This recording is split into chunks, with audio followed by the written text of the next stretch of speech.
All right, let's get to the moment in question. The moment that you told Clay Travis to get out of the ballpark, that he was ejected. This moment came when Clay's son was at bat, and you called batter interference. This is the point of, at least online, social media-wise, Bill, that has a lot of different varying viewpoints. I've heard from the umpire community that outlines what batter interference is and says this is absolutely something that's called at that level. I've heard from others that say probably want to give the kid a warning on that and not call them out in a moment like this. Clay's argument has consistently been if it affected the play, as in the ball was overthrown to third and a runner scored, I could understand it being called. But to call someone out on a 3-0 pitch to end the inning, second and third, he finds completely inexcusable. So take us through this moment, if you will, and exactly what happened. Okay, so first I'd like to start by saying typically when I make a call like this, the first thing I get is they don't call that in the majors, right? So yeah, that's because Yadier Molina is going to move so fast that the batter doesn't have time to get in his way. That's typically what I say. We don't see this on TV. So at this level, you could almost call this play every single time. I typically try to only call it when it affects the play and affects the game. Clay mentioned that the umpire shouldn't interject themselves into the game, right? And that's, to me, that's the opposite. That's what the umpire is there to do, right, is to make sure that the game is played correctly and played fairly between both teams, regardless of if the kids know the rule, if the coaches know the rule, it doesn't matter. I've had coaches tell me, well, the kid didn't know, and I say, well, are we only playing by the rules that the kids know today, or are we playing by the rules of baseball? So the batter, you know, he's able to. It's a pretty good line, by the way. I like that line back to the coach or the parent. Yeah, I have to give credit to my partner on that one as well. So he came up with that, and now we use it typically on a weekly basis. But yeah, it's a great line, and it's true though, right? We can't only go by the rules that the kids know or even that the coaches know. But on this particular play, well, actually, let me back up. Batter's interference, it's kind of like the tie goes to the runner, similar rule where everybody thinks they know the rule, right? You hear it all the time. That's his box. That's his box. And that's not the rule. So, and I actually brought the rule with me so I wouldn't misquote it. And so it says, the interference with the catcher fielding or throwing by. B says stepping out of the batter's box. So that's where the common misconception is. If the batter steps out of the box and interferes with the play in any way, it's quick, it's an out. However, the next line says making any other movement, including follow-through interference, which hinders actions at home plate or the catcher's attempt to play on a runner. So that's where, when you're in the box, you could take a step backwards and remain in the box, and if you interfere with that throw, you can still be deemed out for batter's interference. It's within my judgment. You can step out of the box and not interfere with the play. You can stay in the box, and if a guy's running from third base to home plate and you don't move out of the way and you interfere with that play at the plate, you can be deemed out. There's a lot of variance. At this level, it is insane how many different things these kids do that are incorrect or can interfere with the play. My biggest thing is this. Clay says that his kid has been hitting well. It's a 2-0 count. He's got a chance to put the ball in play. Even a good hitter at the Major League Baseball level is considered to be an all-star if they go 3 for 10. So there was a 70% chance that his kid was not going to put the ball in play or not, score a run. However, I will say, though, I was a good Little League hitter, and I never batted below like 450. Fair enough. But, they're a little bit different between the majors and Little League, but continue. But so, the chances are, okay, even if his kid is going to put the ball in play, I have to be fair to both teams here.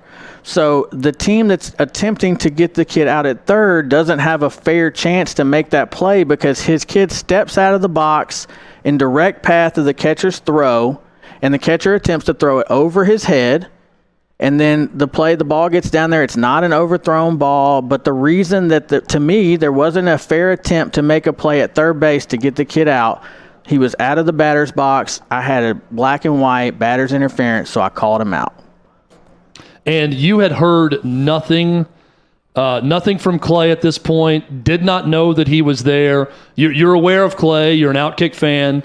You know this show, but up until that point, you had not heard his voice or seen him. Is that correct? Correct. Okay, so what was the first thing that you heard from Clay? And keep it clean for radio, but you can tell us basically what he said. Well, so honestly, what I thought I remembered him saying was, "That is effing ridiculous." He said, "You got to be effing kidding me." The main thing I took away from that was I heard a parent in the stands drop an F-bomb.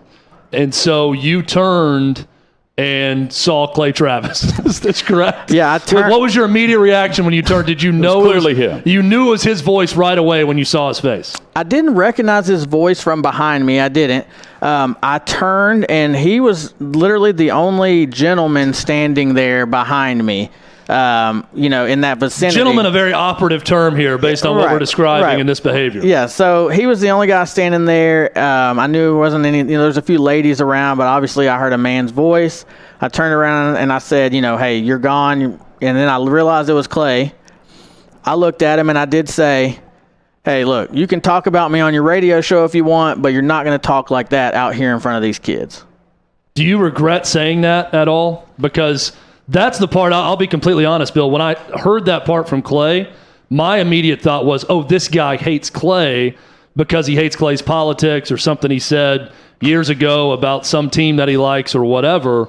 But that's not the case here. So do you regret that? So I've told you on the phone, I'm a Clay Travis fan, despite what, a lot of people say. I think he has great takes on not just sports, but on politics and on different things. I tend to agree with him on a lot. And even the stuff I don't agree with, I like that he's not afraid to say how he feels. I mean, even in this situation, calling me out. Like, that's why I wanted to come on and defend myself, but I don't hate him for what he does. I think he's great at what he does, obviously. And so, no, it definitely was not a preconceived, I don't like Clay Travis. But when I saw him, and I think what made me say this was, I saw him, and I deal with this on a week in and week out basis of parents and coaches, and they get out there and they think they can say and treat umpires however they want to. And when I saw Clay Travis, I just thought, of course. Clay Travis comes out here and he thinks that he has the right to cuss at the umpire because he's Clay Travis. Do I regret saying it as an umpire? Yes. I should have conducted myself more professionally. However, I think it just kind of came out because of how much that I deal with this on a week-to-week basis. Bill Akins is the umpire who tossed Clay Travis from the Little League game a little over a week ago. Bill, how many parents have you thrown out of games before? I could probably count on one hand or two hands parents I've thrown out. Typically, I don't let the parents, I've been doing this for so long, the parents don't get to me. If he would have said, that's terrible, that's ridiculous, he could have been yelling for hours. He's not even close to the most irate parent I deal with on a weekly basis. He was calm, honestly. But by hearing what you heard, you immediately turn around and toss him. What was the reaction from Clay at that point? Because that's the part of the story we don't have. We know you tossed him. You said, hey, talk about this on your show. From there, I only know the story as the video picks up with him recounting what happened. What happened? Did he immediately just leave? Were there any other problems with parents? How did the rest of the game go? So he just said, well, that was ridiculous. And I said, I don't remember if I said anything after that or not. My UIC came over. He was there at the park. He asked me what happened. I told him, I said, hey, this guy's cussing. We got to get him out of here. He was not combative at all. My boss even, told him, hey, normally you got to leave the park. We're not going to play the rule that you just go far enough down where you're not seen, you're not heard, and you'll be fine. We didn't hear anything else at him from the rest of the game. The coach for the team actually told me, I agree, he needs to go because it's not okay. If your kid's on that team, you don't want to hear that typically either. If my son's out there, he's 3.5. If he hears that, he's going to look at me and say, Daddy, that's effing, you got to be effing kidding me. And I'm thinking, thanks. No, right. Yeah, I think kids quickly mimic what they hear at a certain age. The vast majority of parents will certainly agree with that. And I think when we hear from Clay, he'll say that it was something that he did, subconsciously, that he just blurted it out.